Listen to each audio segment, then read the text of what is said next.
So your dog didn't used to bark as much as this, and now they're kind of barking all the time, and you don't know why. I want to help you work through this. I have a story to tell you of an example, but I don't want you to get caught up on the example because there are so many different scenarios where a dog may choose to bark more. If your dog barks more than they used to, this video is going to help you fix that. Now, let me tell you the story. My foster dog went to her new home. She's such a lovely dog, but she's creating more energy in the household, as any new dog does. And their old dog, Ella, is starting to bark more. And it seems very unusual for that behavior to happen because they actually get along really well. They're more than happy to play together. And it's not that that Ella is barking at the foster dog. She's barking at people walking past. She's barking at, I don't know, the garbage bin, at birds that she didn't used to bark at. And you kind of wonder, well, what the heck? Why is she barking more? Is she jealous? Is she not getting enough attention? That's one scenario, but there could be many reasons why your dog is going to bark more. And I'm going to help you work through this. So I have three steps, and I've got it written on my computer here. So if I look over that way, I'm just looking at my notes. First, you have to identify why. It's not it doesn't sound that important, but it makes all the difference. Why is your dog barking more? For example, the top kind of 3 reasons why your dog might start barking more. Firstly, age.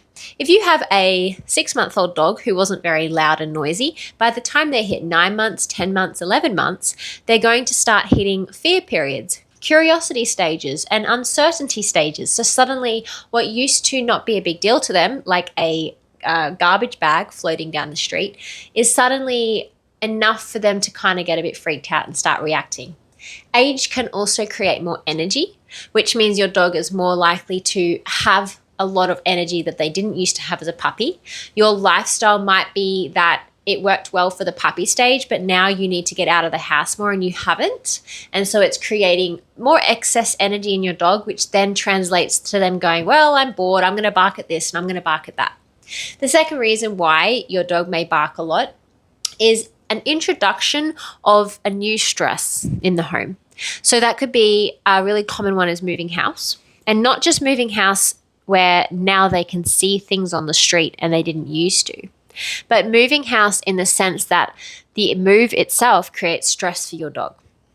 If your dog got attacked, that's a stressor.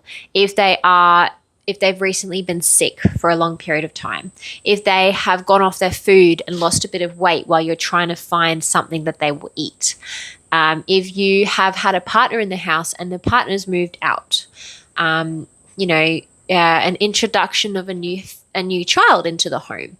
These are all stressors which create anxiety in your dog, and that anxiety can translate to them barking to have a little bit of a sense of control, but also just because internally they feel very unsettled. So things that didn't used to bother them may start to bother them.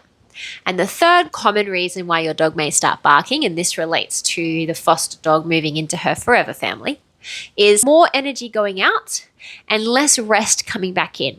So in the instance of Yoda moving into this family, Ella used to say, let's say she did 20% of her day was playing and running with the kids.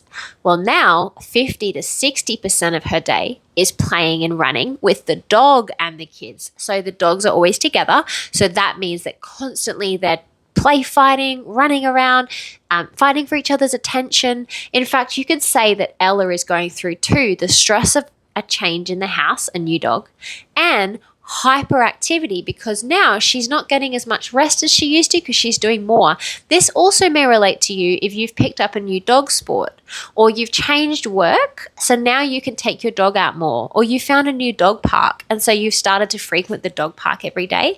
And what happens is your dog went from having a balance of, let's say, 80% rest, 20% energy. Now they're going 50, 60% of their day is like running, even 30% of the day. That's an increase, right? And when they come home, they are not getting as much rest, or more importantly, they don't know how to rest because their brain is like pinging all the time. Okay, so I want you to think, why would my dog be barking? What has changed? And then that change may tell you the answer. Secondly, training. Now, I won't go into this too much because I have an entire course on this topic, but I'm going to give you the overview, the content of that course right now. The course is called Get Your Dog to Listen to You in Public, is what it's called in full. And it's all about giving your dog a job to do. So when you're trying to train your dog, that means you want to spend time around the thing they bark at. Let's say they bark at birds. You want to spend time on your deck when all the birds are coming to land on the trees.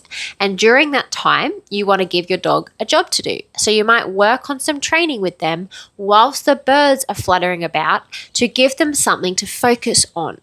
So instead of them sitting there on the deck waiting and then barking at the birds, whenever they're on the deck, it's to train with you. So they start to have a calmer mindset and a more focused mindset around triggers. So this works for anything. Your dog barking at the front fence, sit out in your front yard and do the stuff from my course, which is giving your dog jobs to do outside of where they bark at the people walking past the fence. All right. Thirdly, rest. And I know that you probably knew I was going to say that. So rest doesn't just mean at the end of the day when everyone's asleep, they go to sleep. Rest could look like your dog used to be fine, just sleeping a little bit. And then when the kids come home, everyone's crazy in the house. And so your dog gets up and plays with them. And then they rest a bit. And then you go make dinner. So your dog follows you around. That used to be fine. But now with these changes, you've got to introduce more rest. So more rest would look like tethering your dog so that when they go to walk away, they can't. And eventually they go, well, there's nothing else for me to do. I'm going to have a rest. And you give them like a dog bed. Or it could look like introducing the crate and teaching them how to love the crate and then putting them in the crate regularly for 5 minutes, 10 minutes at a time. And if you're asking, yes, you can crate train any dog at any age and it can become enjoyable for them. So you put them in a crate with something to chew on or something to snack on and give them some downtime. It could also mean that you spend more time sitting in silence with them, teaching them how to rest. If you use licky mats and chews to help your dog relax, it's kind of rest. But as soon as you remove the chew or the licky mat, if they go crazy again, it wasn't really rest. Okay, so make sure that they can rest even when there's nothing for them to do, nothing to lick, nothing to chew. If you identify why, train them around the things they used to bark at, and then introduce a lot more rest, you should see a significant, if not a complete change in how much your dog barks in the house. And it's not unrealistic for most dogs to, over time, see no barking, except for maybe to let you know someone's at the door. All right, so those are my suggestions for you. And let me know in the comments exactly what you think your dog has had changed that's made them start barking, because it's going to be good for everyone to see all the different examples of why your dog has started barking so that they can feel heard and seen as well. I'll see you next time.